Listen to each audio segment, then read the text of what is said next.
Prasthadutale Srimate Bhakti Swami Nishramane Namaste Saraswati Devi Gauravani Pracharane Nirvise Srimani Pashtha Charane Shri Krishna Chaitanya Prabhu Nityananda Sri Advaita Gadadhar Shri Gaur Bhaktivinoda Hare Krishna Krishna Krishna Hare Hare Hare Rama Rama Rama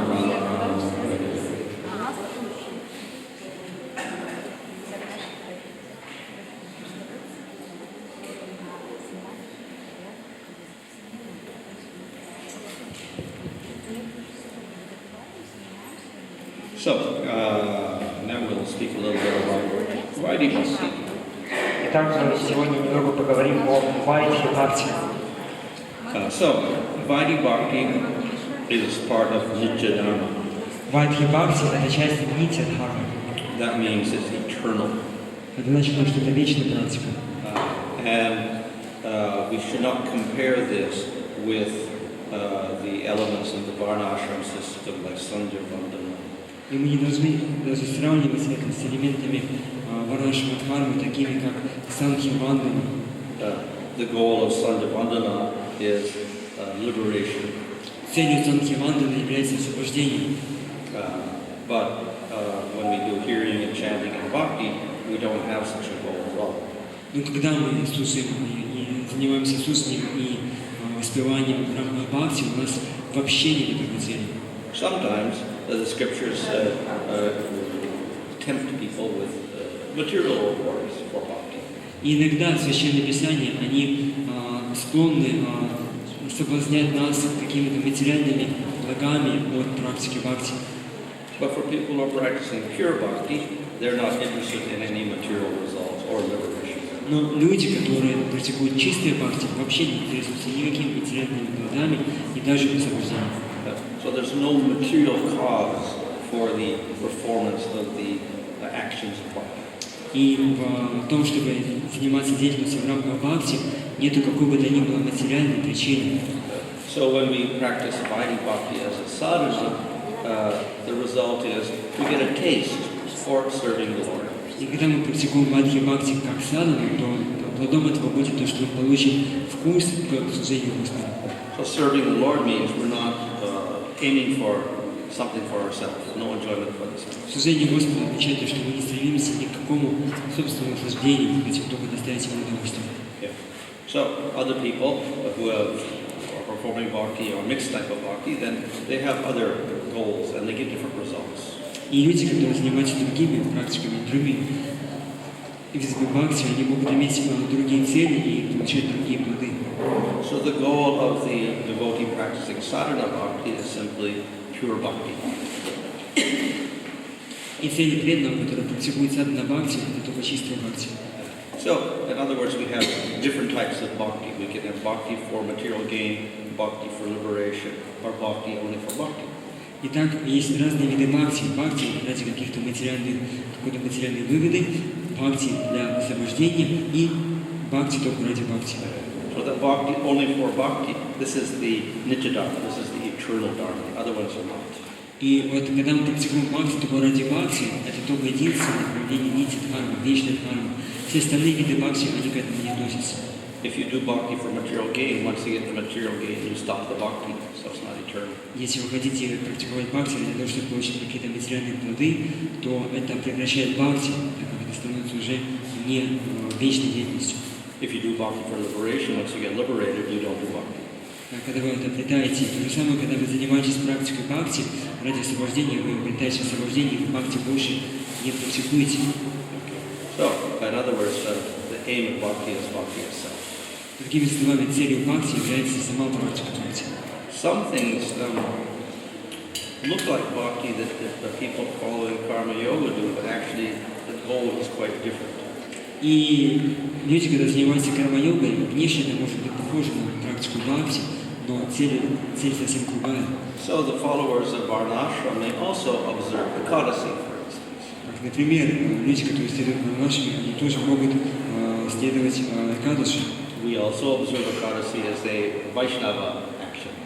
Мы тоже следуем Экадаши как практика Вайшнава. But the goal is different. Но цель совсем другая. And the effect is different. И результат тоже будет другим. So for the person in the Varnashram system, their goal is freedom from sin. И целью людей, которые следуют этому Варнашаме, это освободиться от грехов. The purpose of Ekadasi for the devotees is Bhakti. Целью исследования Кадыши для преданных – это то, как получить Бхакти. Of course, we do have books like Ekadasi, Mahamaya, Glorification of Ekadasi. In there, we have stories of people who do Ekadasi for material benefits, or they get the material benefits accidentally. But that is not the goal of the devotee. И, конечно, есть такие книги, как Кадыши Махатми, в которых приводится много историй того, как разные люди следовали Кадыши ради каких-то материальных благ и получили какие-то материальные плоды, но это не для чистых преданных. So when the goal is different, we get different results. И когда другая цель, мы получаем другие плоды. So that is why our acharyas emphasize that we have to do pure bhakti, then we get prema. Поэтому на Свачаре они подчеркивают, что мы должны заниматься чистой бхакти, тогда мы получим прему. Okay, so in the scriptures, it looks a little confusing because they have all these different practices, and scriptures recommend them and glorify them. И мы можем видеть, как Священное Писание, они описывают и предписывают нам разные практики, и как они прославляют эти практики. So we have a group of scriptures for tamasic people. И есть группа людей для людей, находящихся в гуне невежества, тамасика. For instance, we have 18 Puranas written by Vedavyas. 6 are for tamasic people. И как, например, 18 Пуран, написанных Ведавьясы, из них 6, они предназначены для людей в гуне невежества. So for people in Tamagun, the recommendation is worship Shiva. И для людей в Тамагуне рекомендуется поклоняться Шиве. Shiva's, of course, in charge of Tamagun. Шива, который отвечает за Тамагуну.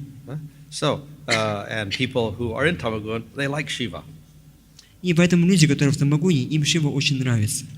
So, of course, he's a great devotee of the Lord. И, конечно, это великий преданный Господа. So, people in Tamagun are advised to worship Shiva. И поэтому людям в Тамагуне советуют поклоняться Шиве. And along with that worship, they do have to follow some rules and regulations. И в ходе этого поклонения они должны следовать каким-то правилам и ограничениям. So if they follow these tamasic scriptures properly according to the rules, then gradually they get purified. И если они будут строго следовать своим писаниям для людей в гунах невежества, то постепенно они очистятся. So Vedavyas wrote 6 Puranas for Rajasic people, and in these Puranas, Brahma is glorified. И Ведавьяс написал 6 Пуран для людей в гуне страсти, и в этих писаниях прославляется Господь Брахма. Brahma is in charge of Rajagun, and he creates the material world, which creation is a Rajasic action. Господь Брахма, он отвечает за Раджагуна, то есть он отвечает за творение этого мира, и он отвечает за деятельность, которая находится в гуне страсти. For people in Sattva-gun, Vedavyas has advised them to worship Vishnu, and he has 6 Puranas for that. И людям, которые находятся в Саттва-гуне, Ведавьяса советуют поклоняться Вишну, и для них он составил 6 Пуран. So for people of different qualification, we have different scriptures and different types of worship. Поэтому для людей, которые обладают разным уровнем квалификации, есть разные писания и разные божества, которым они поклоняются. Okay. So the scriptures encourage the people in Tamagun by glorifying Shiva. Люди, Священное Писание вдохновляют людей в Тамагуне тем, что они прославляют Господа Шиву. So the people in Tamagun get faith in Shiva by that glorification in the scripture, and then they very enthusiastically worship Shiva. И люди, когда в Тамагуне, когда они слушают прославление Господа Шивы, они вдохновляются на это, они обретают веру Господа Шивы, и они хотят для Него что-то сделать, поклоняться Ему. So all these different scriptures and worships are there in order to raise the people from the lowest guna to the highest guna. Итак, все эти писания и методы поклонения, они приводятся для того, чтобы помочь людям подняться из более низших гун в более высокие гуны. So as the person rises through the gunas, his faith and his attraction begins to change. So therefore, there's different recommendations for him. И по ходу того, как человек меняет свою гуну, то вера его меняется, и поэтому таким людям даются разные рекомендации для поклонения. So therefore we can say that all these different scriptures are beneficial for these people if they follow them properly. И поэтому можем сказать, то, что все эти разные священные писания, они благоприятны для людей, если они будут правильно им следовать. However, we see in Bhagavatam that Narada Muni criticizes Vedavyas for writing all these Puranas. Но тем не менее в Бхагаватам мы можем видеть о том, как Ведавьяса, Нарада Муни критикует Ведавьясу за то, что тот написал все эти разные Пураны. For the people of Kali Yuga, this process of gradual elevation over many births is not going to work. Для людей Кали-юги этот процесс постепенного возвышения, растянутый на множество жизней, он не работает. People are very lazy, Люди очень ленивые, so they don't want to learn something new. They'll get stuck on one level, they'll never go to the next level.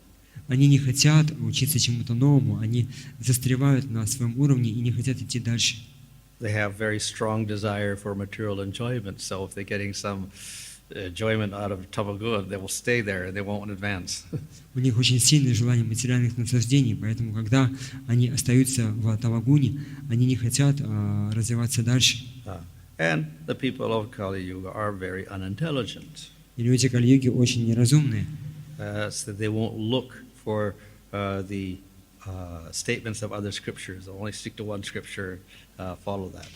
Они не будут искать утверждения, которые написаны в других писаниях, они будут только основываться на своих писаниях, то есть не будут искать чего-то нового. So therefore, Narada Muni says this type of gradual elevation will not work in Kali Yuga.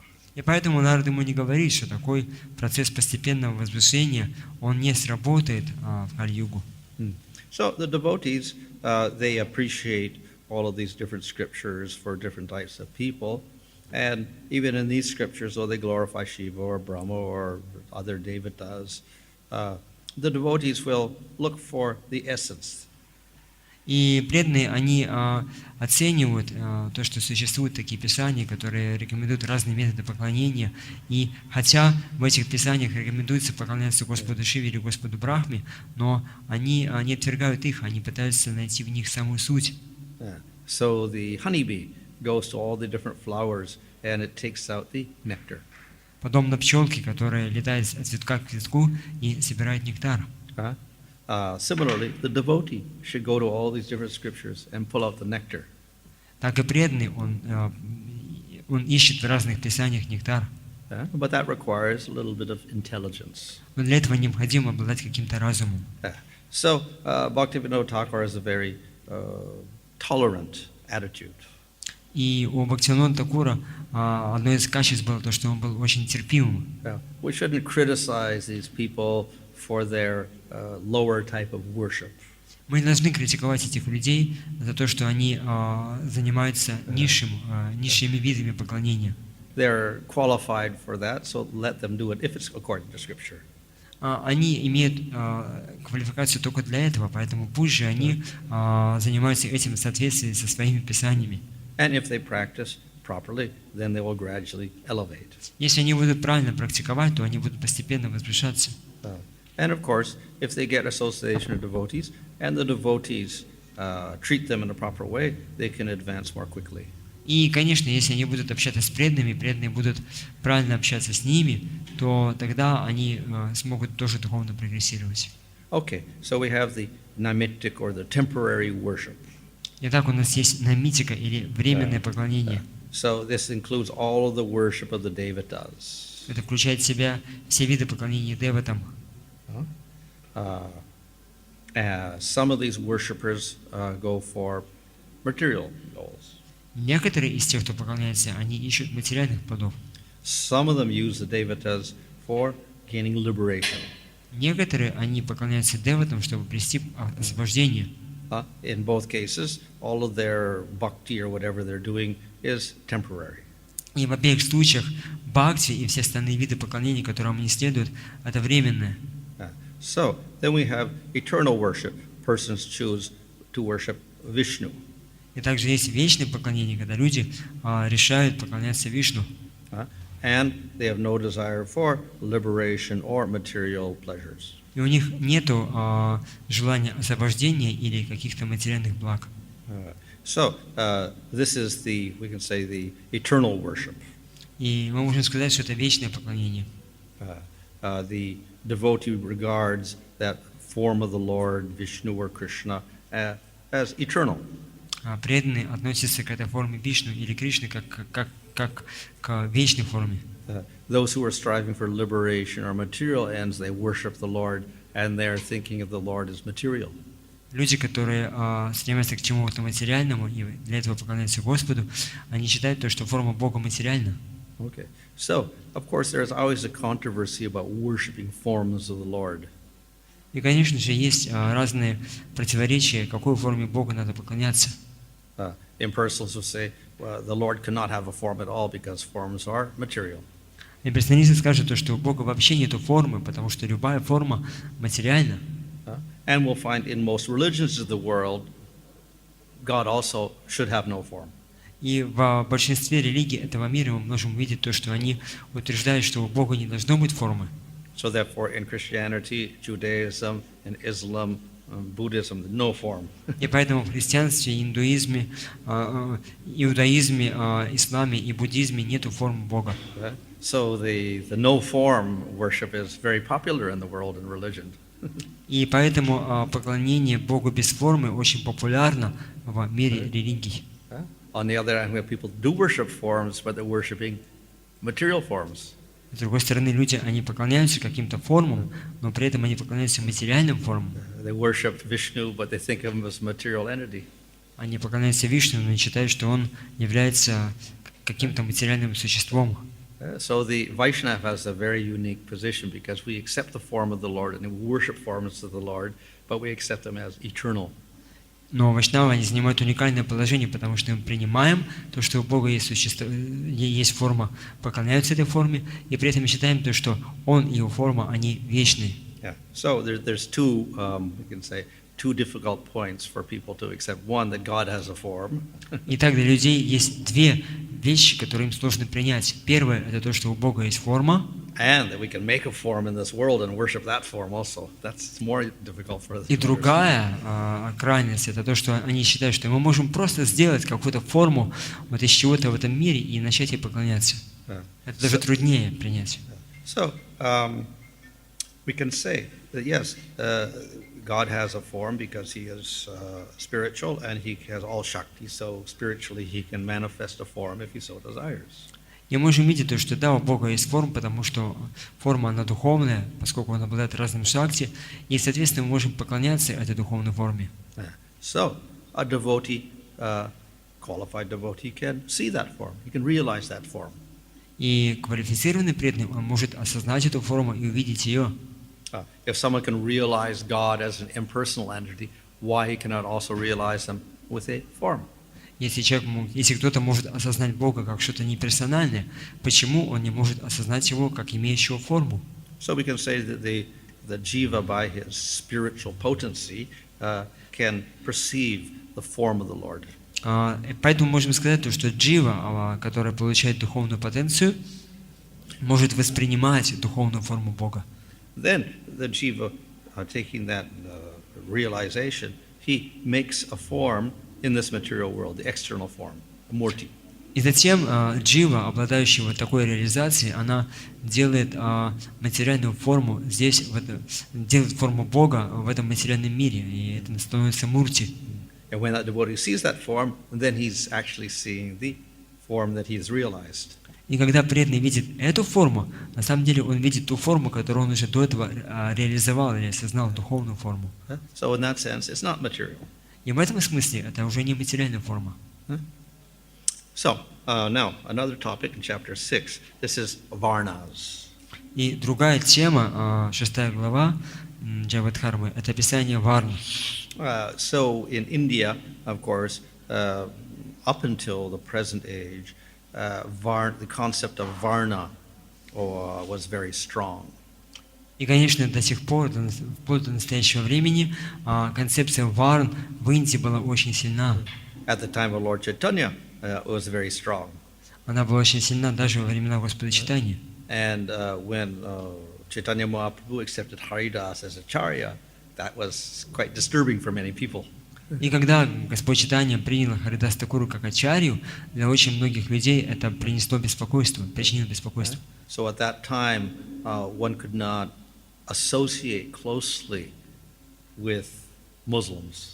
И в те времена люди, они не слишком, ну именно люди Вайшнава-дхармы, они, точнее Варнашрама-дхармы, они старались не слишком близко общаться с мусульманами. We see that Rupa and Sanatan were employed by the Muslim government, and then they got banned from Hindu society. They had no position, even though they had come from Brahmin family. They lost their position. И можем видеть о том, как Рупа и Санатана Госвами, хотя они пришли из браманической семьи, но поскольку мусульмане они наняли их на работу, то они утратили свое положение в индийском обществе, и им запретили входить в храмы. So contact with anyone outside of the four varnas was considered to be forbidden. И поэтому запрещался контакт с кем-то, кто не относился к одной из 4 варн. And even within those systems, there was minimum contact between the Brahmana and the Sudra and the Vaishya, etc. И даже в рамках этой системы очень сильно ограничивался контакт, например, брахманов к вайшьями, кшатриями и шудрами. So originally, of course, all of this was based upon quality. И изначально, конечно, это основывалось на качествах. But for convenience over time, it turned into family, birth by family, Brahman by family. Но дальше, по умолчанию, как бы это все выродилось в то, что люди устанавливали касту человека и его варну по тому, в какой семье он родился. So the Vaishnava is beyond all of these varnas. И вайшнавы, они выше всех этих варн. If he has pure bhakti, doesn't matter what varna he's from, or if he's outside the varna system, it doesn't matter. Если он обладает чистым бхакти, то неважно, с какой варны он вышел, и даже неважно, если он не входит ни в одну из 4 варн. So by birth, a person may not be born in the varnashram system, so he's not qualified to do nitya karmas, naimitya karmas, or anything. But he's qualified for bhakti if he has that pure faith. И если по рождению человек не родился в одной из 4 варн, то он не квалифицирован, чтобы заниматься нитья кармой или наймитья кармой, варнашами. Но если он обладает чистой бхакти, то откуда будет он, даже если он вышел не с системы варн, то он имеет право этим делать. So we Заниматься практикой бхакти. find this stated very explicitly in the Bhagavad in many places. И мы поэтому в Бхагавата во многих местах находим такие утверждения. However, for the people even in the time of Lord Chaitanya, it was rather difficult to accept. Но для людей, даже во времена Господа Чайтаньи, это было очень трудно принять. So they couldn't think of a Muslim actually becoming a Vaishnava. Они не могли принять то, что мусульмане могут по-настоящему стать вайшнавом. But we see that Chaitanya Mahaprabhu very readily accepted anybody who was practicing bhakti. Но мы можем видеть о том, как Господь Чайтанья, Он с легкостью принимал каждого, кто практиковал чистое бхакти. So even in Bhagavad Gita, of course, we find the same, that anyone is qualified for bhakti no matter what varna. И даже в Бхагавад-гите мы можем видеть о том, как Кришна говорит, что человек, он квалифицирован заниматься практикой бхакти, неважно, из какой варны он пришел. So we find that not only Chaitanya Mahaprabhu's movement, but other Vaishnava movement that sprang up around the time of Lord Chaitanya also had a very similar attitude. They got free from the concept of varna. И можем видеть, что не только движение Господа Чайтаньи, но другие движения бхакти, которые были распространены во времена Господа Чайтаньи, они тоже очень либерально относились к тому, кто может практиковать чистое бхакти.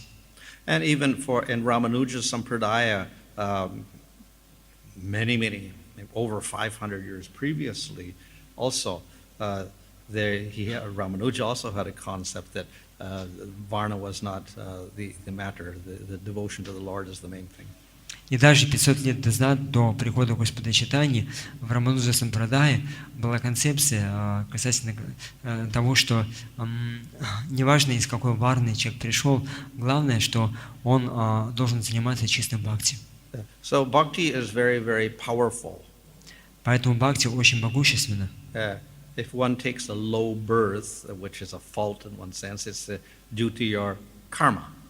Если человек, он получает плохое рождение, что считается очень неблагоприятным из-за своей плохой кармы. So the regular argument among the traditionalists in India is that you cannot change your karmas of this lifetime, the prarabdha karmas. Cannot change them.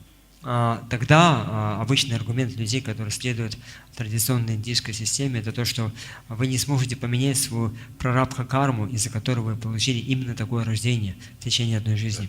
So if you're born in a Sudra family, you can never be anything else as a Sudra in this lifetime. И поэтому, если вы родились в семье шудра, то вы не сможете стать никем, кроме шудра, в течение этой одной жизни, в которой вы живете. If you were a Muslim, you cannot join the Varnashram system, become a Sudra or a Brahman. It's unheard of.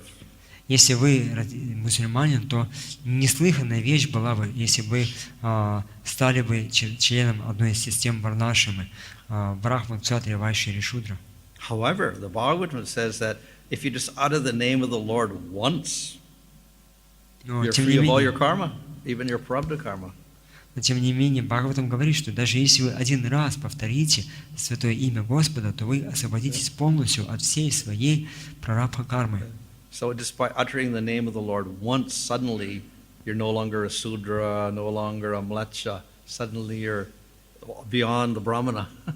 И поэтому вы один раз повторили Хари Кришна, святое имя Бога, и вы уже не Брахман, не Вайшья, не Кшатри, не Шудра, вы уже вне системы Варнашрамы. So this is quite a revolutionary statement for the people who believe in the caste system, the Varna system.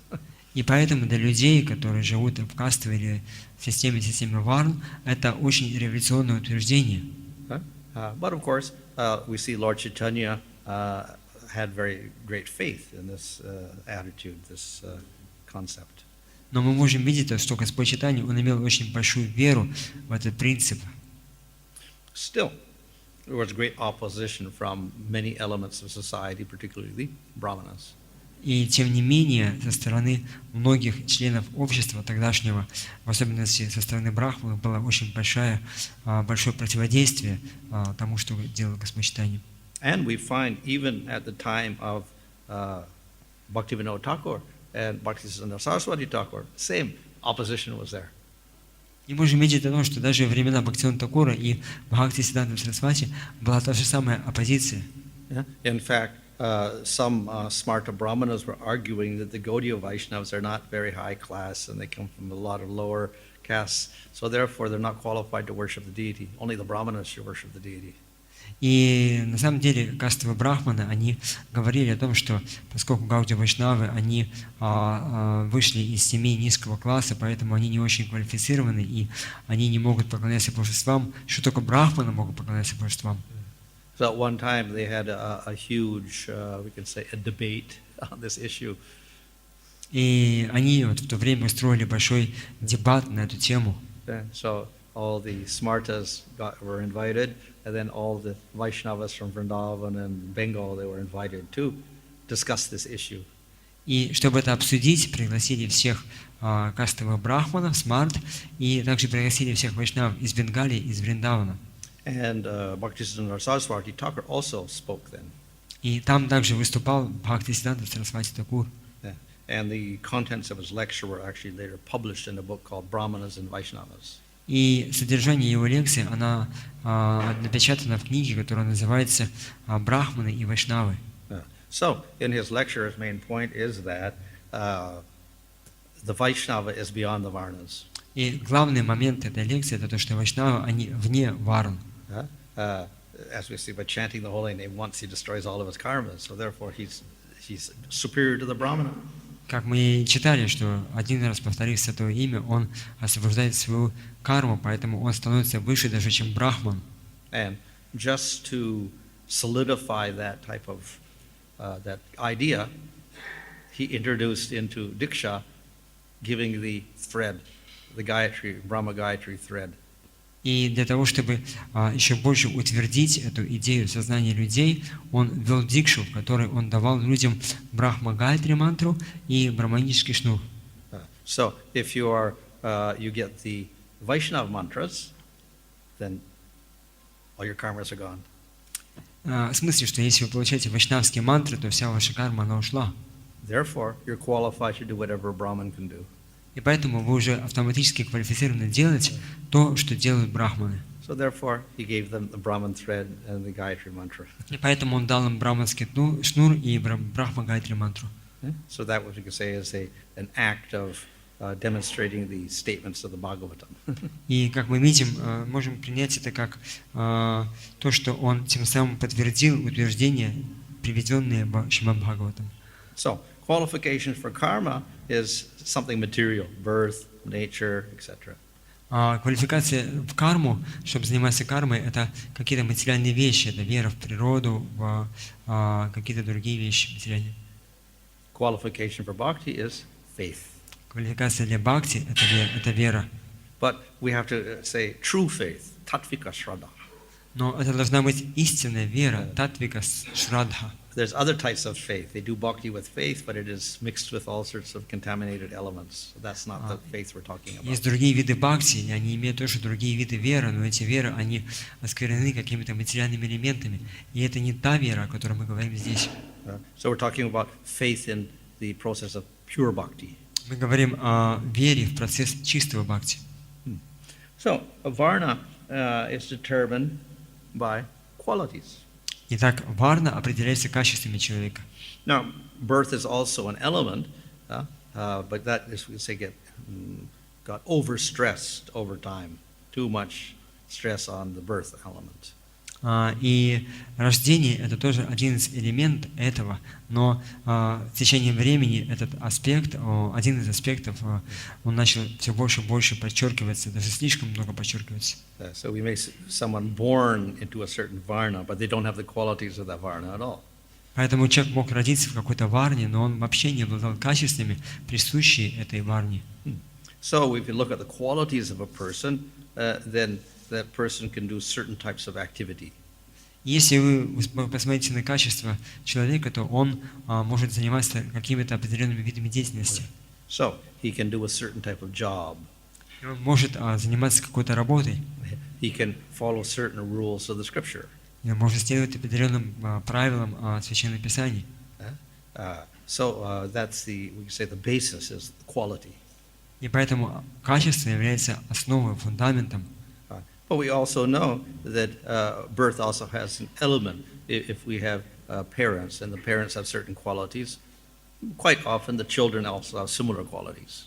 И мы знаем то, что в природе тоже этот закон действует, что, например, если у родителей есть какие-то качества, то, скорее всего, дети будут обладать такими же качествами, как у родителей. Part we can say is genetic,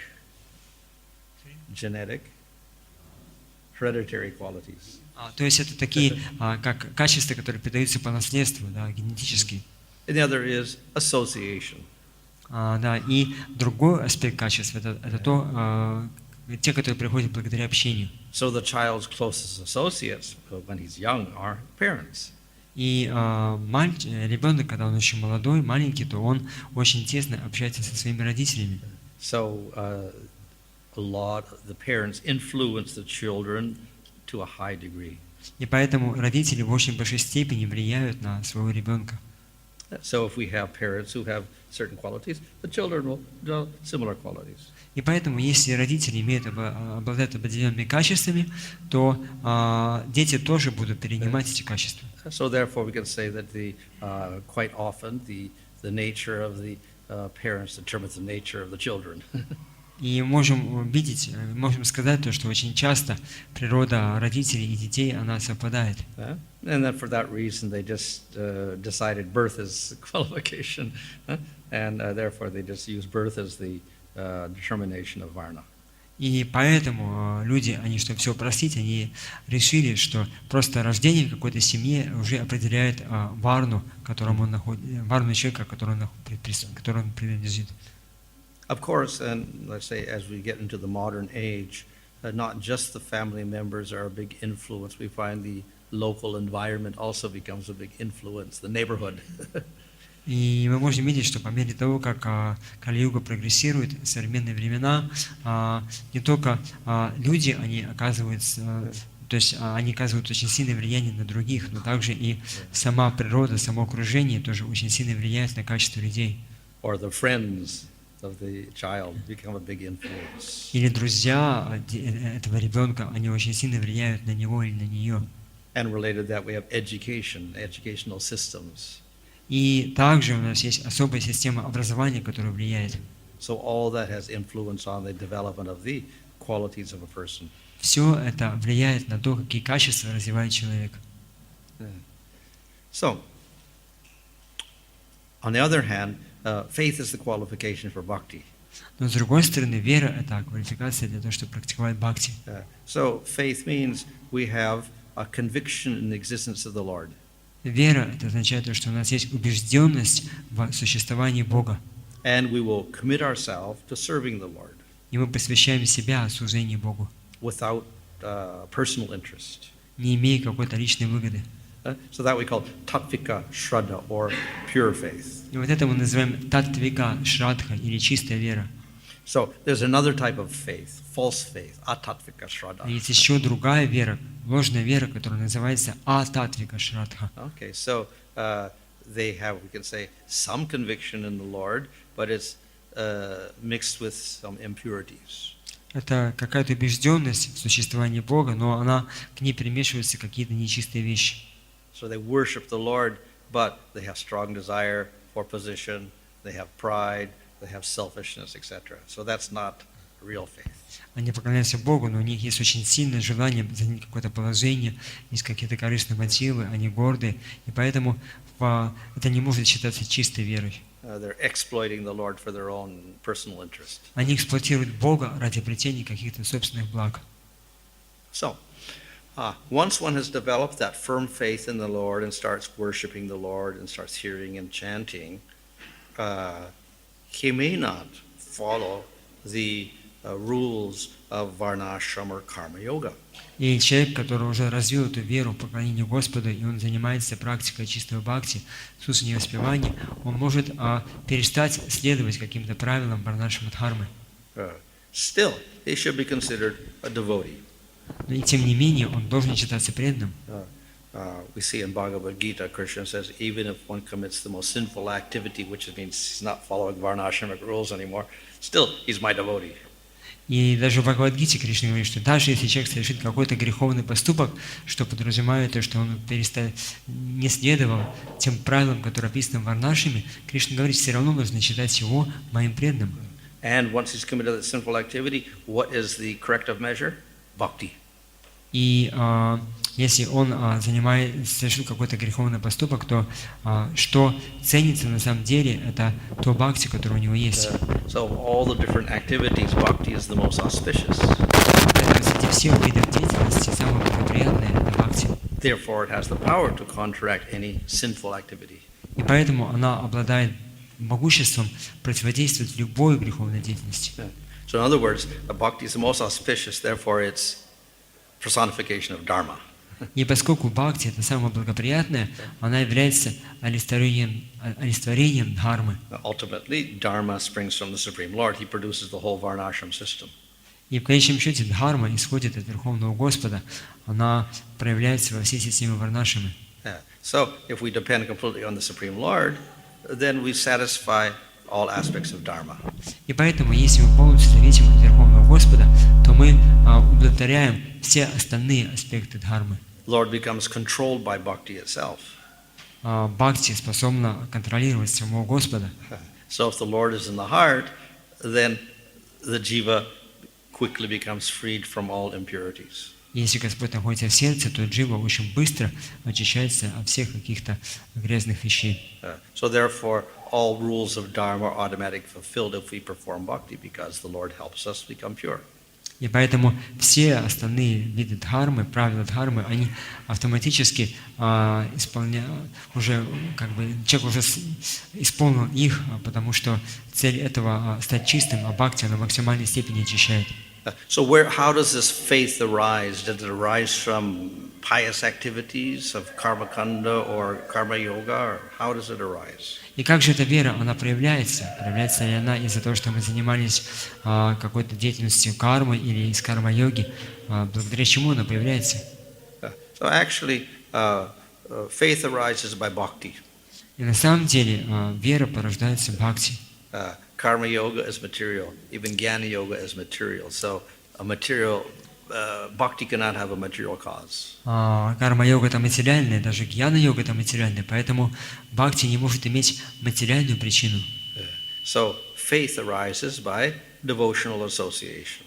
И вера пробуждается благодаря общению с преданностью.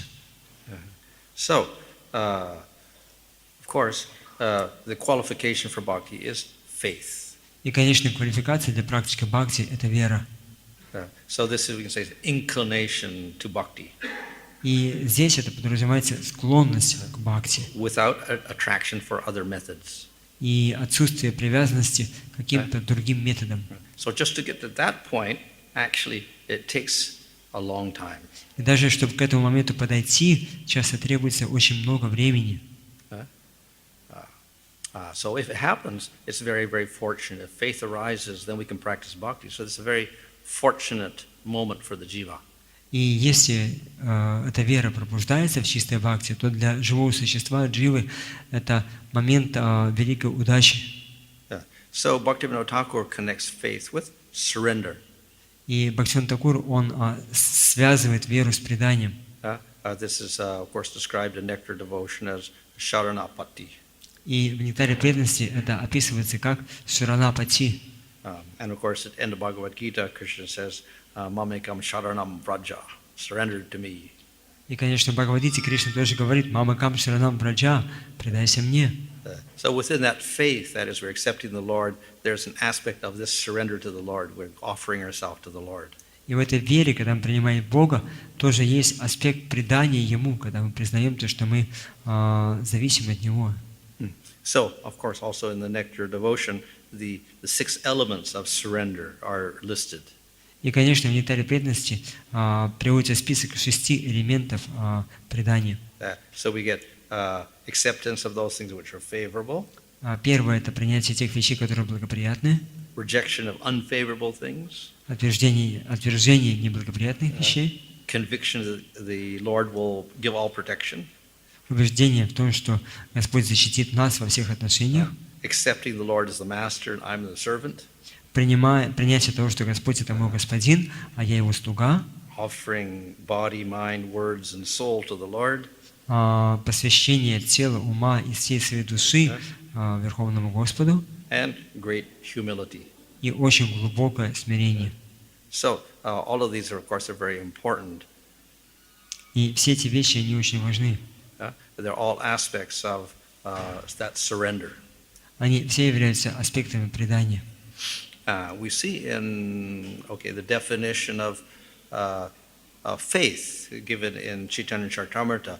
There, Lord Chaitanya says, a conviction that by serving Krishna, everything is satisfied, everything is fulfilled.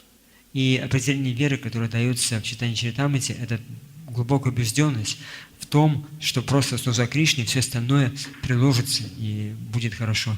So we completely depend on Krishna. He's our protector. То есть мы полностью зависим от Кришны как того, кто нас защищает.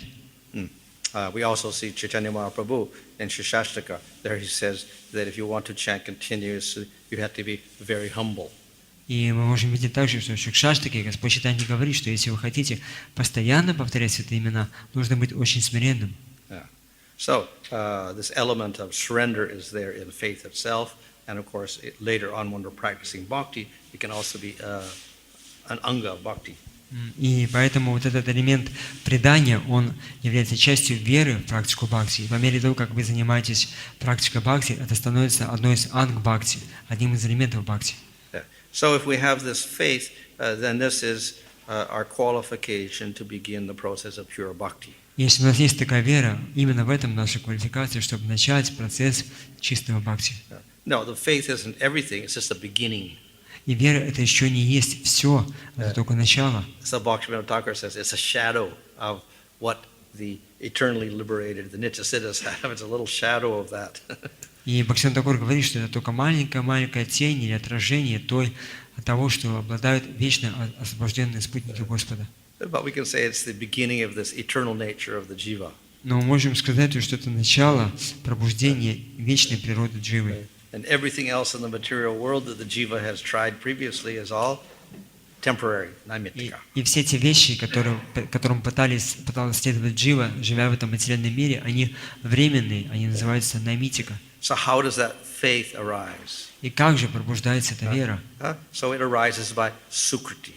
Она приходит благодаря сукрити. So this sukriti is not the pious activities of varna ashram or karma yoga. И сукрити – это не какие-то плоды благочестивой деятельности в рамках варнашрамы или карма-йоги. Okay, so that sukriti actually means bhakti. И сукрити означает бхакти.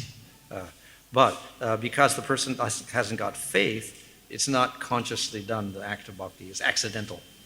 И поскольку в этот момент, когда он этим занимается, у человека еще не было веры, то это какие-то случайные контакты с практикой бхакти. So accidentally, a person gets association of devotee and engages in some act of devotion. Человек может, например, случайно соприкоснуться с преданными, и они могут занять его каким-то видом деятельности бхакти. So that accidental act affects the jiva. И вот этот случайный поступок, который он совершает, он влияет на дживу. It produces a little inclination towards the Lord. И у человека появляется маленькая склонность к служению Господу. But because it's accidental, it may happen only once in one lifetime. Но поскольку это случайно, это может произойти всего один раз в течение всей жизни. So the jiva has to wait for the next accident in the Поэтому next дживе lifetime. приходится ждать до следующего такого случая уже в следующей жизни. And if we have a lot of merciful devotees around next lifetime, then he accidentally gets another agyata sukriti. Если в следующей жизни вокруг него будет много милостивых преданных, то он тоже случайно может обрести еще немножко этого агьята сукрити. So this adds on to the previous inclination that's in his heart already, is never lost and keeps adding on each time he gets a sukriti. И это будет добавляться к тому, что он получил в прошлой жизни, и все больше и больше расти, потому что в бхакти, сукрити, оно никогда не уничтожается. So finally that attraction reaches a certain level where it begins to surface in his consciousness. И постепенно вот эта привязанность, она выходит из глубины сердца, входит в наше сознание. So then that person begins to seek out Krishna and devotees. И в этот момент человек начинает сам искать Кришну и преданных Кришны. So that initial seeking out, that's the faith. И вот это вот изначальное стремление к тому, чтобы искать их, общаться с ними, это уже есть вера. So its cause is this accidental association with bhakti through devotees. И причина этого – это какие-то случайные контакты с практикой бхакти по милости преданных. It does not arise by doing the punyas that we see in the karma yoga system.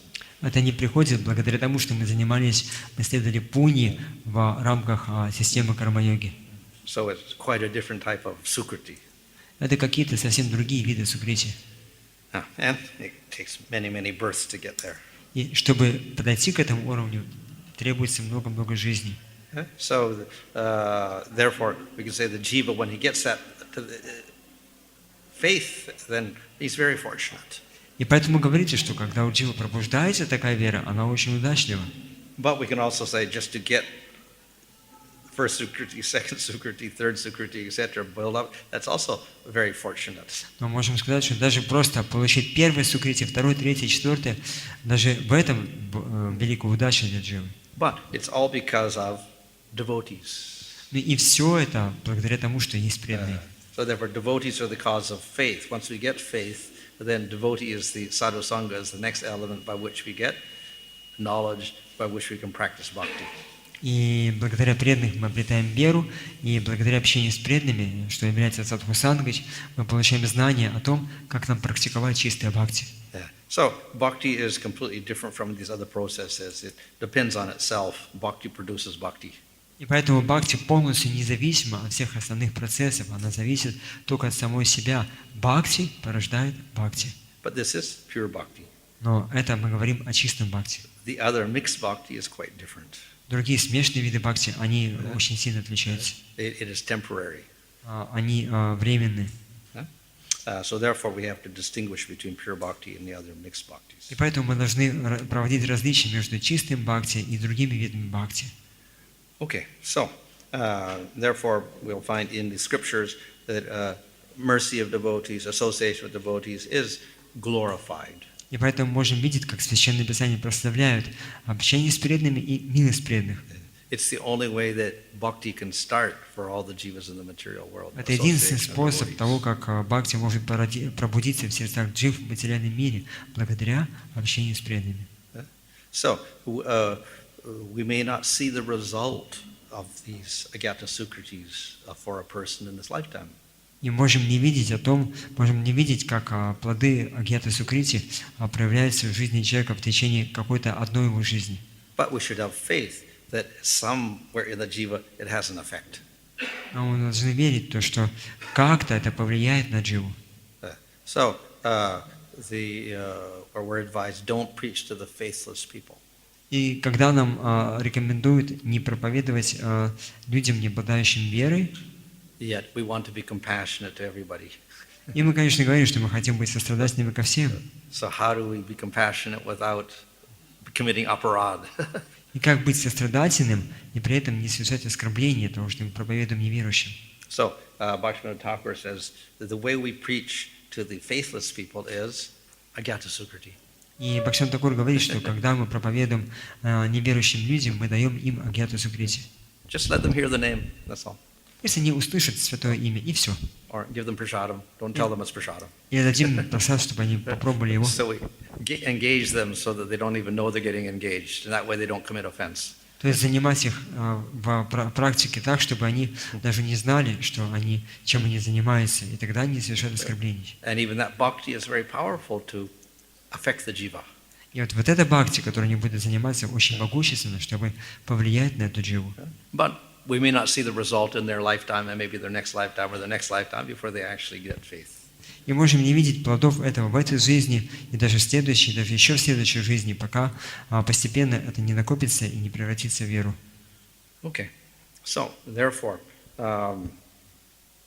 faith is an important element, but the faith arises by mercy of devotees. И поэтому вера – это главный ингредиент, и она порождается благодаря общению милости преданных. From this we see that bhakti has very, very great power.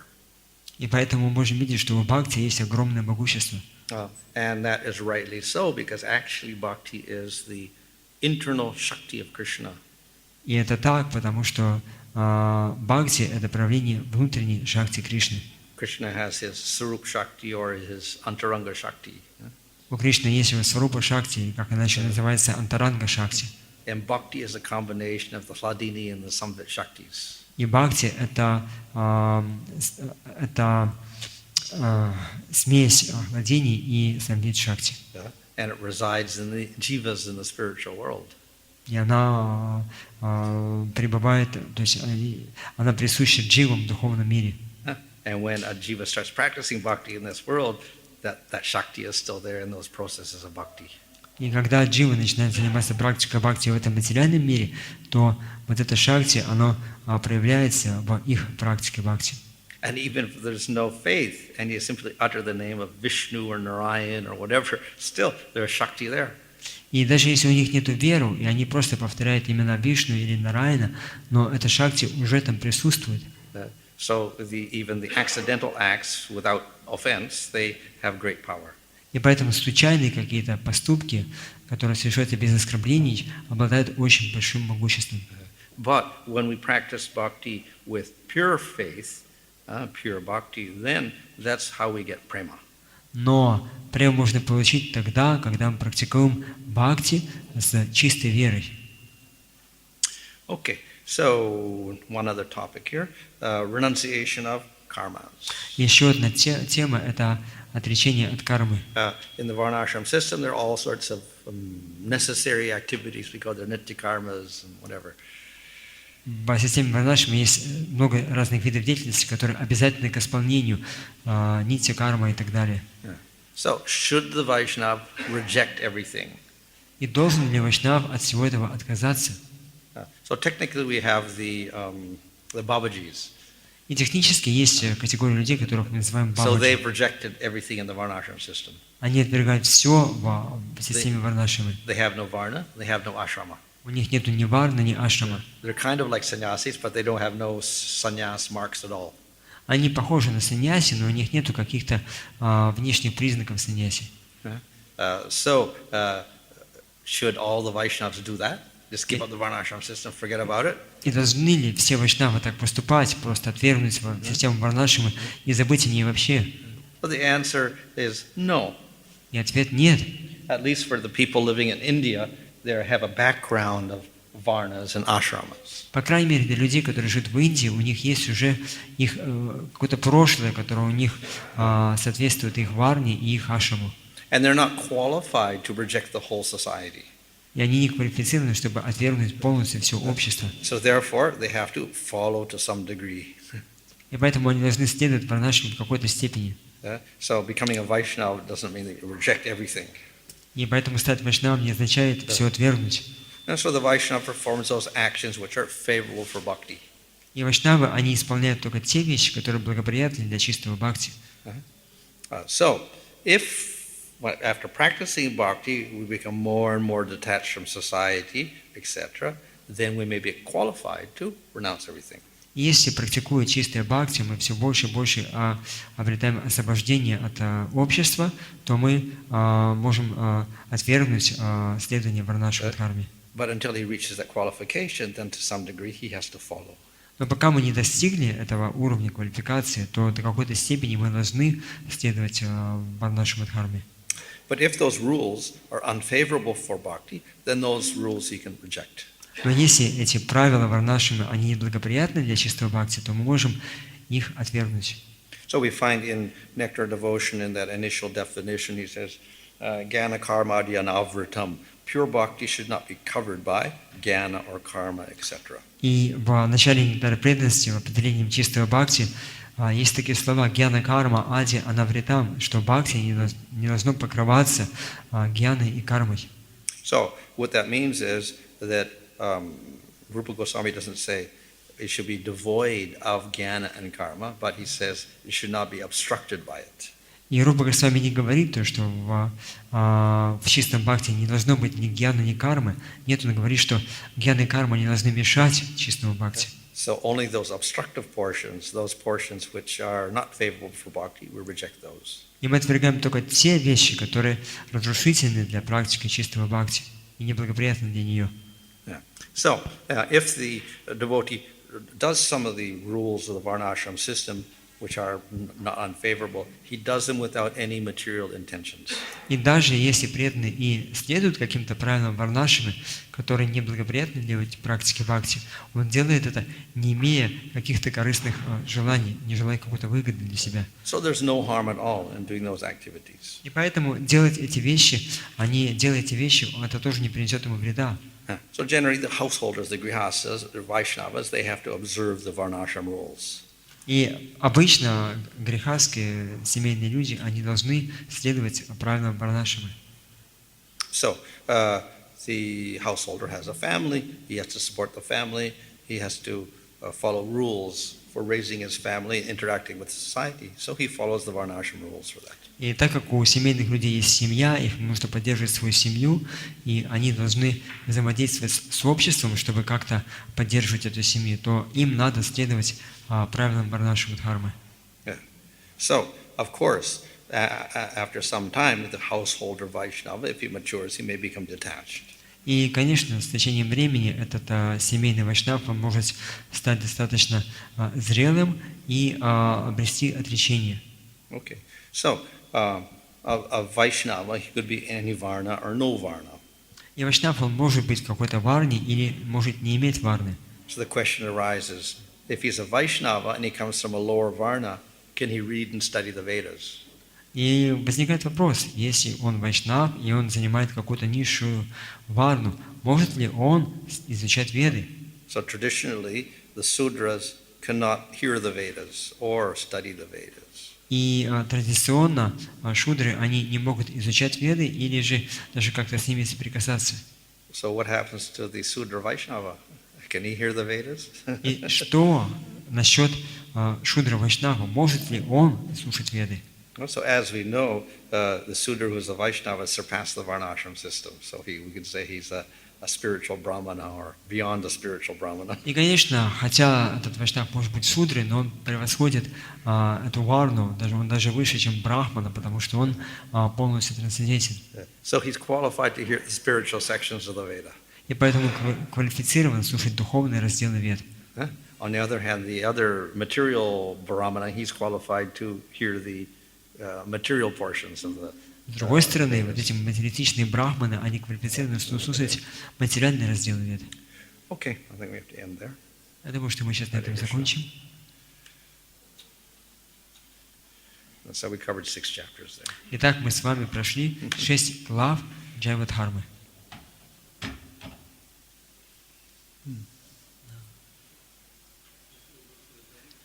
Если можно громче чуть-чуть, просто не слышно.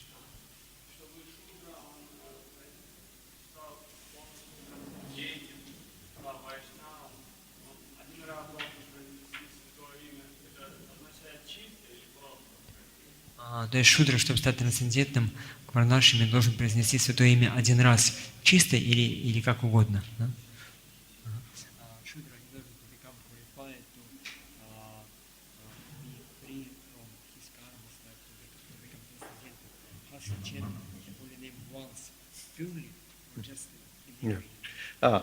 The explanation is purely once. Да, Then he объяснение surpassed the Varnashram system, he surpassed all karmas. один раз чисто, тогда он, его вся карма разрушается, и он становится выше всех правил варнаши.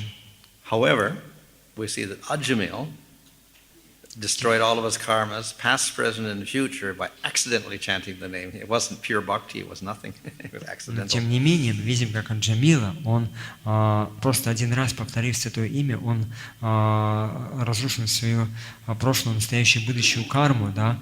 Но он-то не было чистого воспевания, он случайно повторил святое имя. But there was no aparad. Но в этом воспевании не было апарадхи. So therefore it had that great effect of destroying all karmas. Поэтому произошел такой большой эффект, то, что вся его карма была разрушена. So that verse in the Bhagavatam, it says that the dog eater who chants the holy name of the Lord or remembers the lotus feet of the Lord, then immediately he's qualified to do the sacrifices that the Brahmana can do. И в Бхагаватам приводит этот стих, что собакоед, который хотя бы один раз повторял святое имя или постоянно повторяет святые имена, он немедленно становится квалифицированным, чтобы проводить яги, жертвоприношения. So usually they say, okay, it should be pure chanting. И обычно говорится, что это должно быть чистое воспевание. However, we see that we have this case of Ajamil and he destroys his karmas. Но тем не менее есть случаи, такие как Аджамила, где он случайно повторив святое имя, разрушает всю свою карму. But because of this idea that it should be pure, that's why Bhaktisiddhanta Saraswati waited for the Diksha. So at that stage of Diksha, you're qualified as a Vaishnava and you're practicing pure bhakti. Therefore, we'll give you the Brahman thread then. И именно поэтому, чтобы это подчеркнуть, Шрила Бхактисиддханта Сарасвати, он, чтобы подчеркнуть то, что дикша, она возвышает человека до уровня брахмана, да, он становится чистым, то он ввел то, что когда получали дикшу, они повторяли Брахма Гайатри мантру и получали браманский шнур.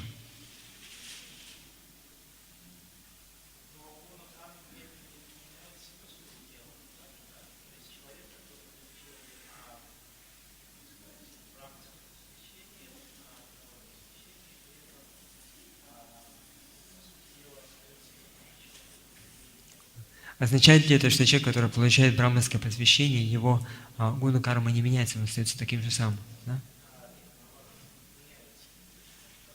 Да? Меняется, да? Ага.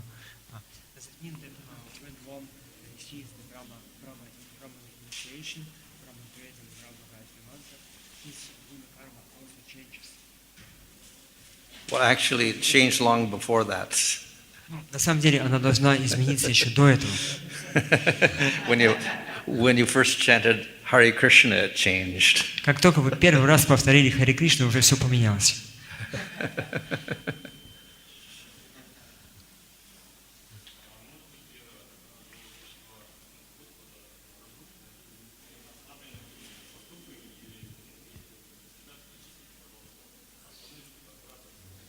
Может ли вера в Господа быть разрушена какими-то поступками или какими-то еще другими вещами? Если да, то приведите, пожалуйста, весь список. Да?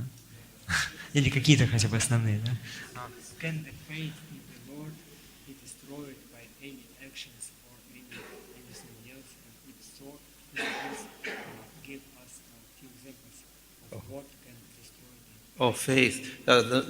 Generally, it doesn't. Like we see that Agyata Sukritis build up over many lifetimes, and nothing happens. They don't get destroyed. But what can destroy faith and bhakti is aparad. Обычно нет. Мы видим о том, как агьята сукрити, оно накапливается, и из жизни в жизнь оно просто добавляется. Но есть вещи, которые могут разрушить эту веру, это апарадхи. And especially Vaishnava aparad. И в особенности вайшнава апарадхи. So the Vaishnava aparad is called the mad elephant. И поэтому вайшнава апарадха называется оскорблением бешеного слона. So if a mad elephant steps on your bhakti creeper, it may not survive. И когда слон наступает на это растение бхакти, то оно, ему очень трудно выжить. So we got to plant a new seed. И поэтому нам приходится сеять новое семечко.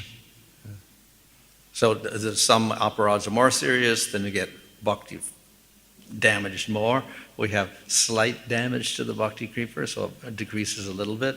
We got very serious effects where you stop bhakti completely and you don't want to do bhakti in this lifetime again. So yeah, we have many degrees of offense and how it can affect your bhakti. И поэтому есть разные степени тяжести оскорблений. Какие-то из них, они немного как-то мешают нашему бхакти, некоторые более сильно, а некоторые настолько сильно разрушают бхакти, что мы можем полностью в этой жизни перестать заниматься практикой бхакти и уже не хотеть вообще к этому стремиться даже.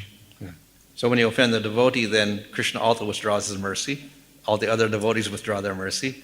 And bhakti itself withdraws its mercy. So that's a very, very dangerous state. Если вы оскорбляете вайшнавов, то Кришна, он забирает обратно свою милость, вайшнава обратно занимает свою милость, Бхакти Деви обратно занимает свою милость, и для вас это становится очень опасным положением.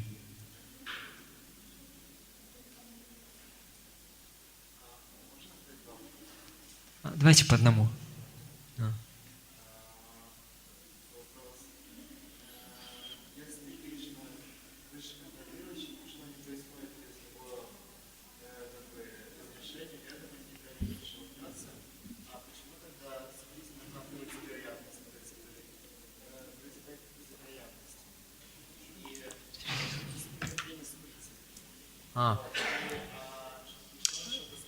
Подождите, по одному.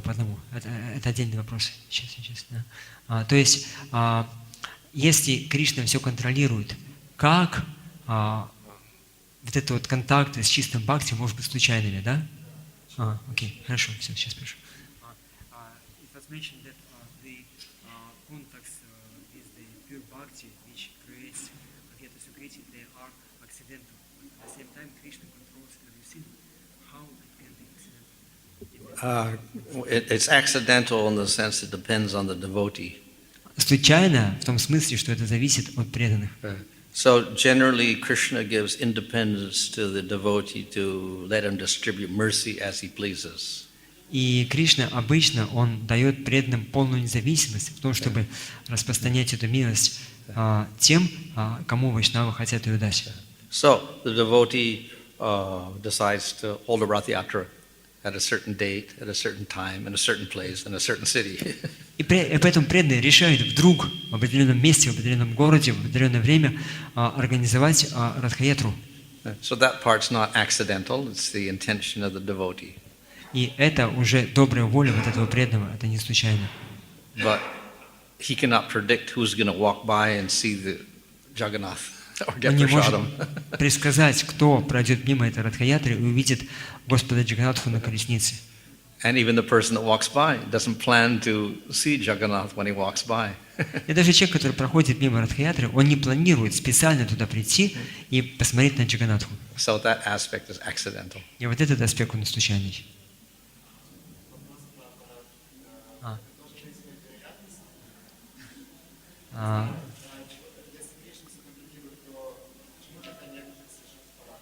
А некоторые нет. То есть почему, если все под контролем Кришны, да, то почему кто-то совершает оскорбление, а кто-то нет? Это Кришна как побуждает оскорблять? И нет? Ну, как бы, да. То есть почему, да? Окей, хорошо.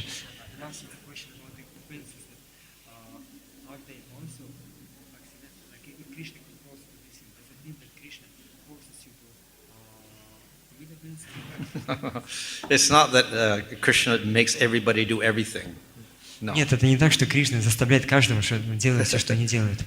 That's why we're in the material world. He lets us do what we want. Поэтому в материальном мире Он позволяет нам делать то, что мы хотим. So each jiva is an individual consciousness, and the Lord gives him freedom to perceive as he likes and develop his own desires. И так как у дживы есть индивидуальное сознание, то Кришна, Он побуждает ей видеть вещи так, как они это хотят, и поступать так, как они этого хотят. And once you decide, Krishna helps you fulfill your desire. И как только вы захотели что-то, как бы решились, приняли решение какое-то, Кришна поможет вам исполнить именно вот это желание.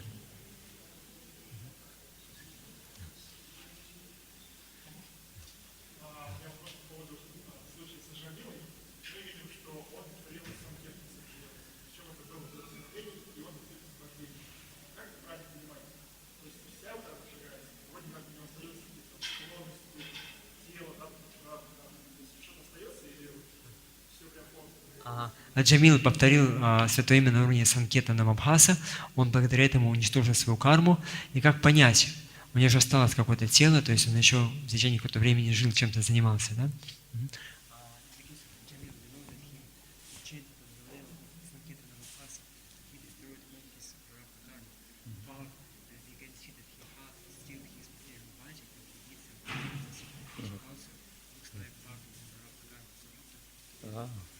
So that's explained that we should not think that the karmas were all not gone, because if we do so, that's called another aparad, that we think that the power of the holy name is exaggeration. So, therefore, we have an explanation for this. И этому тоже есть объяснение, иначе, если вы увидите то, что говорят, что карма должна была быть уничтожена, она осталась, значит, это уже привлечение могущества святого имени. Поэтому к этому тоже есть объяснение, что на самом деле произошло. So though the karmas were all destroyed, the holy name hides its powers. Хотя все кармы были уничтожены, но святое имя, оно как бы скрывает свое могущество, So не therefore, проявляет его полностью. no one could understand that he had changed at all. И поэтому никто не понимает, что у него все поменялось. He looked exactly the same as he was before, doing the same sinful activities. И он выглядит как и человек, который до сих пор продолжает заниматься той же самой греховной деятельностью. So even Ajamil didn't know that anything was changed. И даже Джамила не знал, что у него все поменялось. But it did change because Yamaraj couldn't touch him. Но это проявилось, потому что Ямараш не смог его коснуться.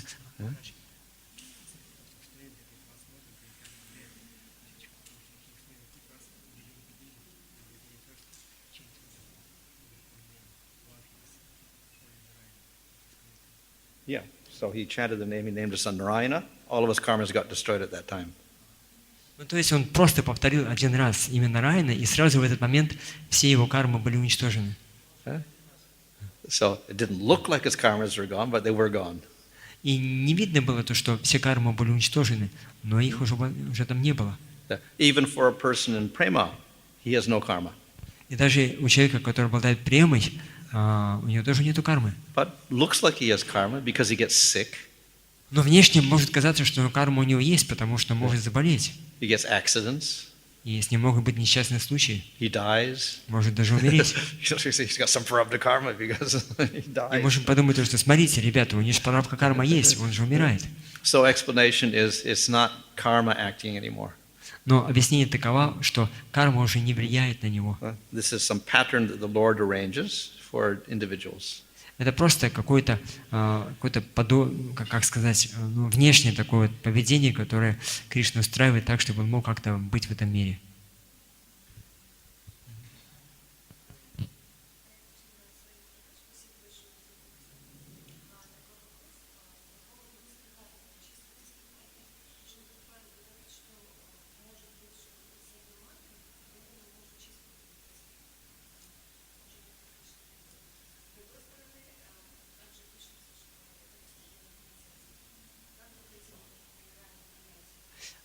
Сейчас я попробую понять. С одной стороны, Прабхупада говорит, что один раз повторив эту Харе Кришна мантру, можно сделать это чисто. С другой стороны, чтобы сделать это чисто, это постепенный процесс, да? Нет, или да.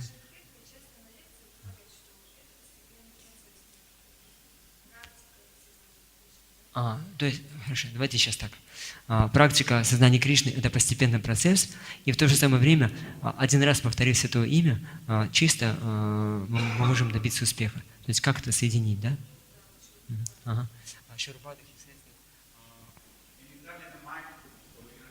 Okay, sorry.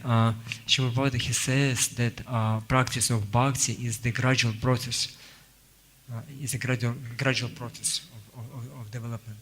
Bhakti is a gradual process. Yes, yeah? yes. So, And at the same time, Prabhupada says that if one chants even once holy name purely, he can achieve the whole success. So how to put it together? From one point is gradual, and it can be just immediately, just once. well, we do have cases of sudden development, like Kripa Siddhi.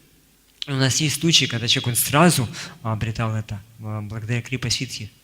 So by the mercy of a great devotee or mercy of Krishna, suddenly you get prema.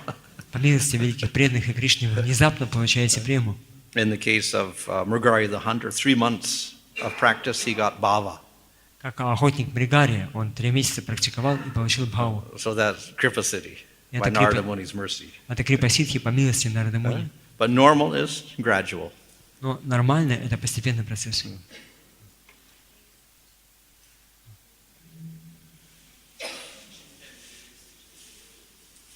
Можно погромче?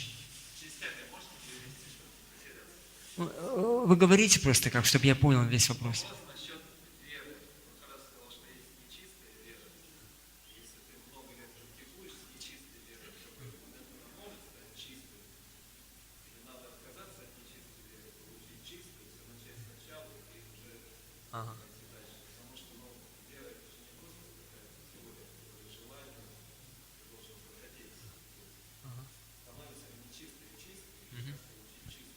То есть, может быть, вера нечистая, и если мы практикуем, я просто объясню, чтобы я повторить слух, да? Если человек получил нечистую веру, и он продолжает практиковать этой нечистой верой долгое время, станет ли нечистой, или ему нужно вначале отказаться от нечистой веры и получить чистую веру? Да? Да. Да, и сначала начать практику. Okay. If one in the very beginning attained impure faith in his practice, and he continues his practice with the impure faith. Can that impure faith becomes pure faith? Can impure faith turn to pure? Well, definitely. No. It's part of the question.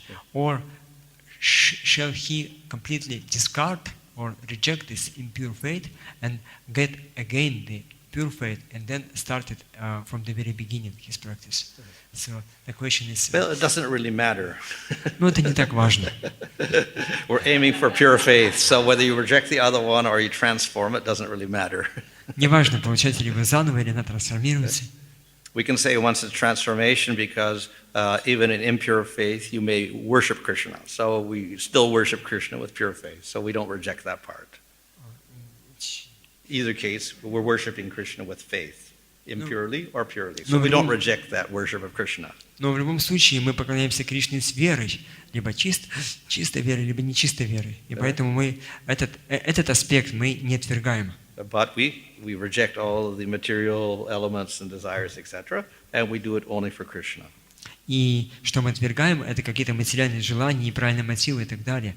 И мы, наоборот, культивируем желание делать это для Кришны. So we can say it's a transformation of faith. И поэтому, в каком смысле, это является трансформацией веры.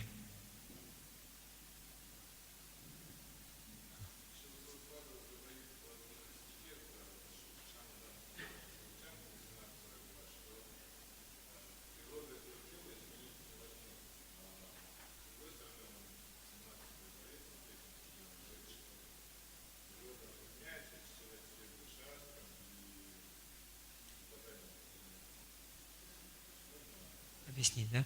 С одной стороны, природа человека не меняется, 18:42, да? С другой стороны, она может поменяться. Как это объяснить? Да? He quotes two verses from Bhagavad Gita. In one, 18:42, it said that one cannot change his nature. At the same time, in the 17:3, it is said that one can change his nature. So how to put it together? Yeah. So, it's difficult to change nature. Да, это сложно поменять свою природу. And from that point of view, therefore, we say, okay, you can never change your nature. И поэтому мы говорим то, что вы никогда не поменяете свою природу. So therefore, you work within your varna. И поэтому вы должны работать в вашей варне. And you don't try to imitate somebody else's varna and their qualities. И не имитировать чужую варну и качества, которыми человек обладает. So that's we can say, the normal system. И вот это вот обычная, нормальная система. And generally, a person in one lifetime does not change much. И обычно человек в течение всей своей жизни не слишком сильно It's меняется. very difficult to change these qualities. Очень трудно поменять эти качества. However, if we come to the process of bhakti, then we see very easily the change can take place. Но если мы поднимаемся до уровня чистого бхакти, то мы видим, что все это очень легко меняется. And also, even within that varnashram system, sometimes there are exceptional cases where there is change. И даже в рамках системы варнашрама есть примеры исключений, когда варна меняется. So we can say that the change is more exceptional. И поэтому мы говорим, что изменение – это скорее исключение. But with bhakti, then it's not exceptional. This happens automatically. Но в практике бхакти это уже не исключение, это естественно, и это происходит автоматически.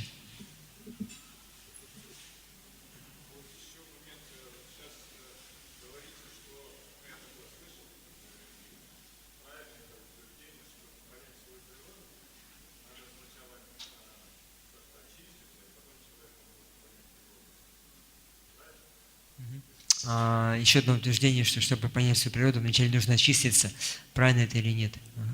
Also, one of the statements is there that in order to understand your nature, you have to first purify yourself to really understand what is your nature.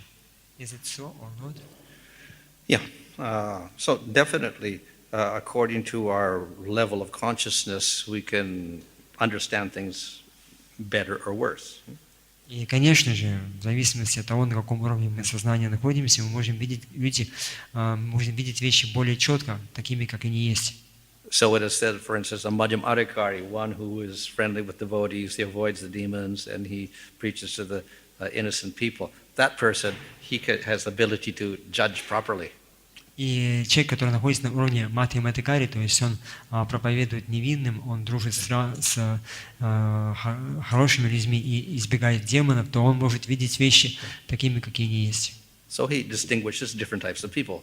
И он может отличать разные виды людей.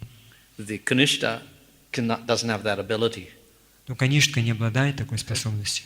He just sees the deity, doesn't see anything else. Он видит только божество и ничего другого. So the more we advance and the more ability we get. И поэтому по мере того, чем больше мы прогрессируем, тем больше у нас к этому способность.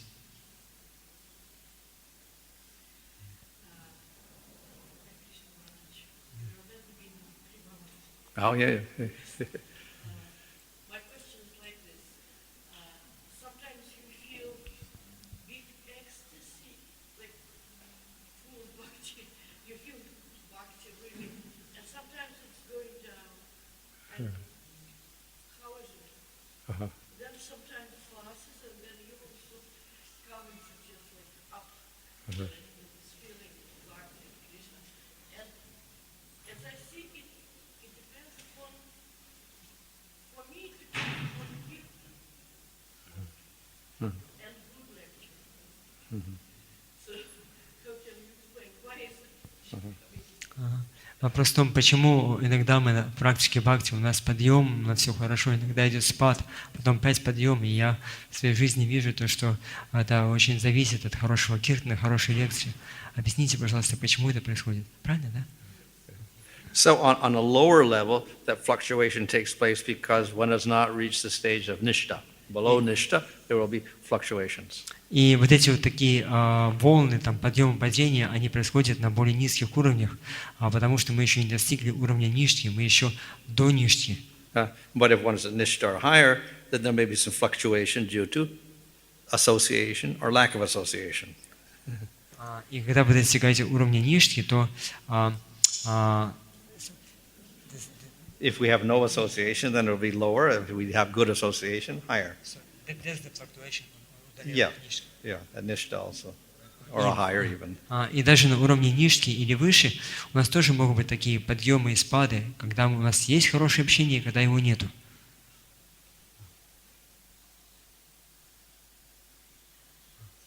Давайте там вдалеке, да? Только если можно громко, пожалуйста.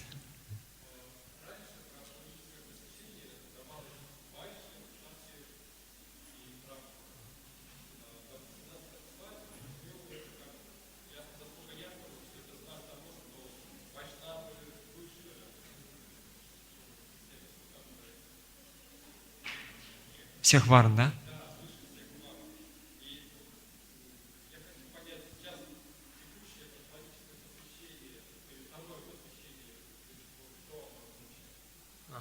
Если раньше вот это браманическое посвящение давали тем, кто были вашьями, кшатриями или брахманы, то Шрила Бхакти Сарасвати ввел его, чтобы показать то, что человек он уже выше всех варн, да? И сейчас то, что мы получаем, означает ли это, что мы тоже уже выше всех варн или что-то другое? Да? Что это означает?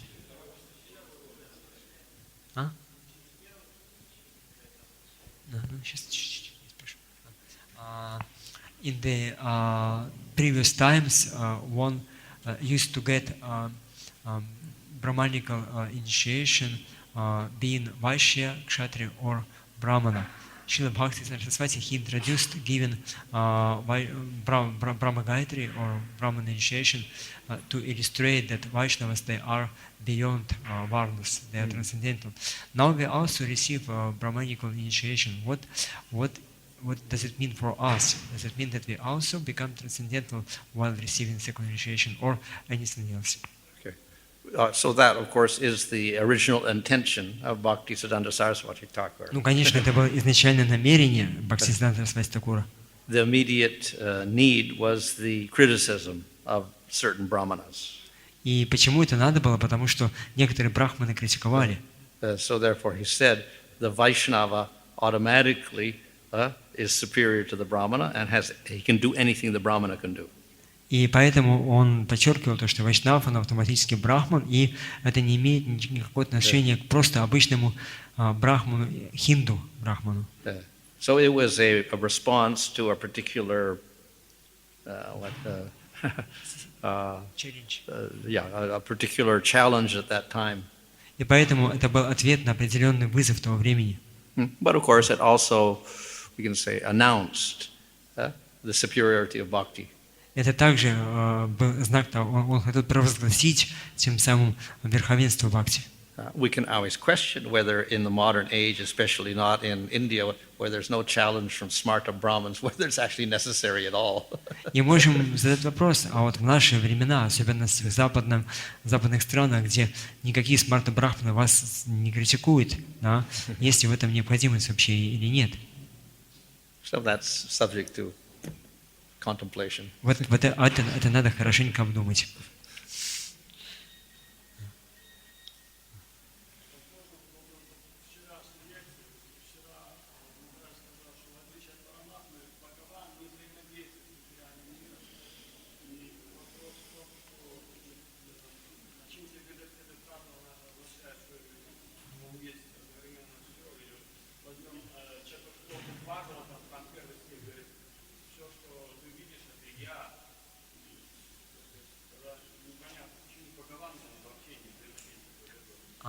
То есть было сказано в предыдущей лекции, что Бхагаван, он не взаимодействует с материей, и только как Параматма взаимодействует. Но хотя в Четваршлоке Бхагаватам, первом стихе говорится, что он есть все, и как, будучи всем, он не взаимодействует с материей, да? Это, да. И взаимодействует, и не взаимодействует, да? И она, и не есть. Ага. question is related to the previous yesterday's lecture, where it was said that Bhagavan doesn't directly associates with Maya, with material energy. Paramatma associates. So his question is, his doubt is that in the first verse of Chaturshloki it is said that Bhagavan is everything. And also he just says that we know that Achintya Bheda Tattva principle, that he is at the same time everything and not everything. So how to understand that Bhagavan doesn't associate directly to material energy? Well, actually, Paramatma and Bhagavan are one. На самом деле, Параматма и Бхагаван — это одна и та же личность. So in the form of Paramatma, he's handling the material world. In the form of Bhagavan, he's not handling. So this is Achintya Bheda Bheda in itself. И вот Ачинтя Бхеда Бхеда Таттва так и проявляется, то, что в форме Параматмы он с материальным миром взаимодействует, а в форме Бхагавана не взаимодействует. Давайте кто-то, кто еще не задавал вопрос. Вот там вот, матушка, твои. Погромче только, пожалуйста.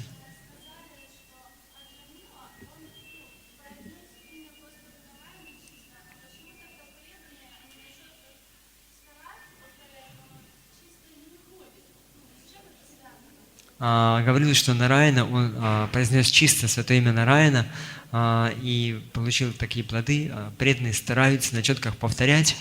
И почему у них этого не происходит, да? В чем причина? It was said that Ajamila, he chanted once the holy name of Narayana and he got such a great results. But at the same time, devotees, they chant on the beats, concentrating and don't get the same results. What is the reason? Well, one, of course, is that Ajamil had no offenses. И одна из причин это то, что Аджамил не совершил оскорбления. And his effect was he destroyed all of his karmas. И то, что он получил, это то, что все его кармы были уничтожены. He didn't get prema. Но прему он не получил. So, a devotee has faith and he's chanting. His ultimate goal will be prema. И преданный, которого есть вера, который воспевает, его высшей целью будет према. And if he's committing no offenses, his karmas are also gone. И если Karmas are also gone if it's no offense. Если он без оскорбления, то карма тоже уйдет. But as in the case of Ajamil, we may not know the karmas are gone. Но как это произошло в случае с Аджамилом, можем не увидеть то, что кармы ушли. He didn't know his karmas were gone, so we may not know our karmas are gone also. И он тоже не знал то, что его кармы уже нету. И мы тоже можем не узнать, что у нас уже нету кармы. Now, if there are some offenses, then all the karmas are not destroyed; some remain. Но если мы совершаем оскорбление, то не все кармы будут уничтожены, какие-то из них останутся. But in any case, the idea is that it's better to chant with faith than without faith. Но в любом случае, идея такова, что лучше повторять с верой, чем вообще без веры. Because we get a higher result. Потому что мы получим более высокий результат. And of course, we can dedicate ourselves to chanting, so we chant more. И поэтому больше погрузимся в воспевание, чтобы мы могли еще больше воспевать. But to get to prem may take some time. Но чтобы дойти до премы, на это может потребоваться какое-то время. So we have to have patience. И поэтому нам необходимо терпение.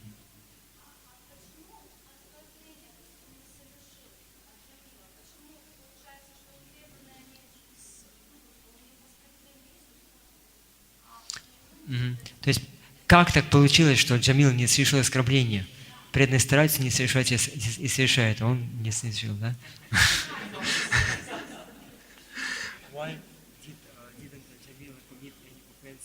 Why didn't Jamil didn't? Yes, because the devotee they try to avoid offenses, but still they committed. But Ajamil didn't commit. Why? Well, probably there was no opportunity. That's one thing.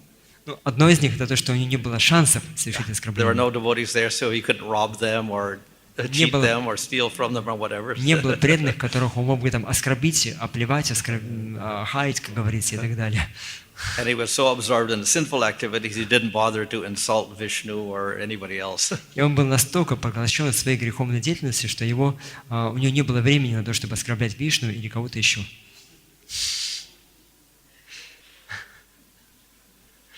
Да, пожалуйста, Наташа.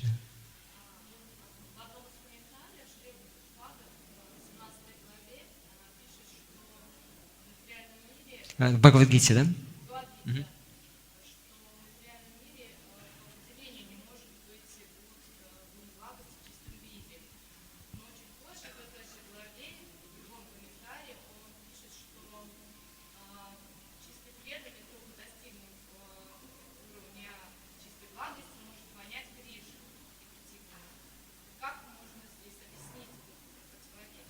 То есть в одном месте Бхагавад-гиты в комментарии к 17 главе говорится, что чистой благости не может быть в материальном мире.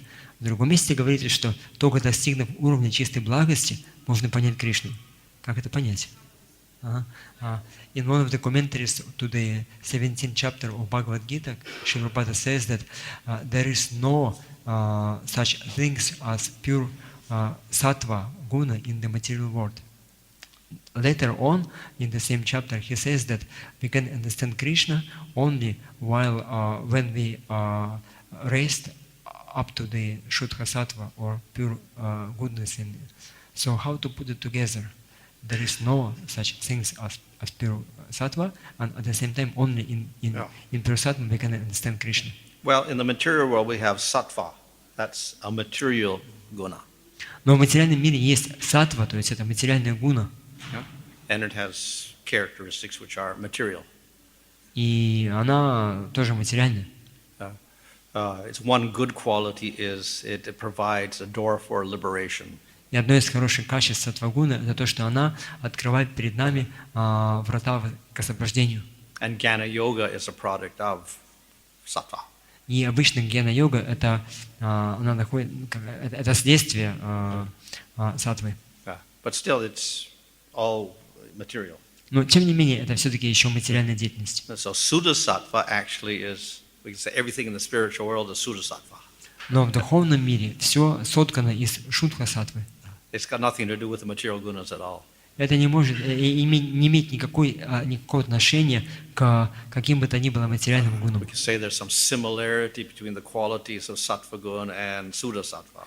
И можем видеть то, что есть какое-то подобие качеств саттвы и шудха-саттвы. But Sattva Guna, the material arises from Prakriti. Но Shakti of the Lord. материальная саттва, она порождена пракрити, ачид шакти Господа. The Suddha Sattva, the spiritual world, arises from the internal Shakti of Krishna. Но шудха-саттва в духовном мире, она порождена внутренней энергией Кришны. So it's quite different. Поэтому они сильно отличаются. Давайте, может быть.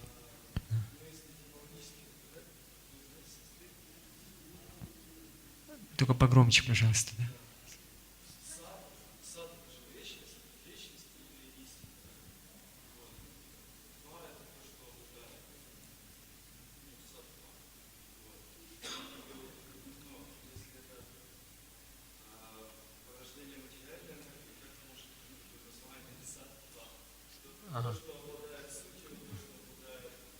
Истинный, да? То есть, если взять этимологический разбор слова саттва, да, сат – истина, и тва – саттва, да, обладание, да, состояние обладания этим, да, то как материальная саттва, она может обладать истиной, да? Или не обладать истиной? Okay. If you take a grammatical analysis of the word sattva, sat means the truth. Etymology of the word sattva. Sattva means truth, and tva suffix means possession of. So it also means existence. There are many meanings for sat. It means good. It means existence. It means truth. Anything. Yeah. So his question is that sattva should already imply that we have truth. It's real. Like it's already distinct from asat material. If you just take this meaning that sat means truth. So it can mean truth, it means existence also. Но сат может значить истина и может также значить просто бытие. Probably tattva would be a better idea of truth. Tattva. Но скорее более точное слово для определения истины будет не саттва, а таттва. So sattva, we often refer to Satchidananda. И обычно мы говорим саттва, то есть это когда мы говорим про Саччитананда, So that sat means eternal existence there. и сат там означает вечное бытие.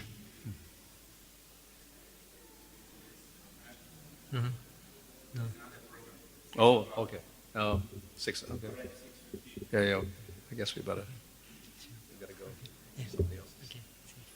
Okay. Hare Krishna. Его святейший Шрила Бхану Свами Махараджа ки.